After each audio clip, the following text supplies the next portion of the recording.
guys, look at my refrigerator. It's organized. If you want to see how I do that, just stay tuned. Look at this mess, guys. I was working through this and I was like, no more. So I'm going to show y'all how I organize my refrigerator. Okay, stay tuned. Thank you guys for watching. Don't forget to subscribe.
After finish wiping my fridge out with some water and also vinegar, this is the outcome. Look at that beauty.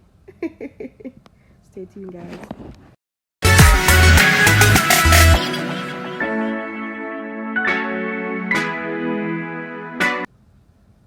These bins are what I'll be using to organize my fridge, guys.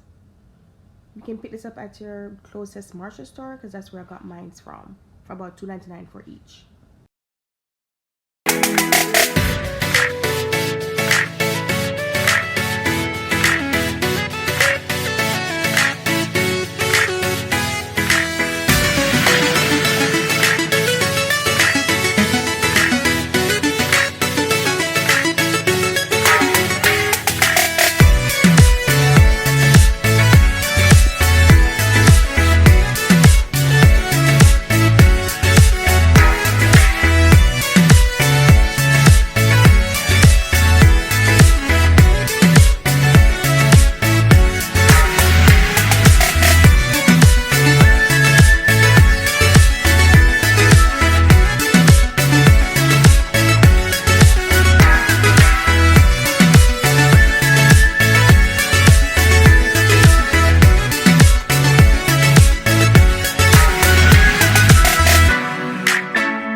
at this point now, I'm just going to simply toss out what I don't need and just put aside what I need to be back in my fridge.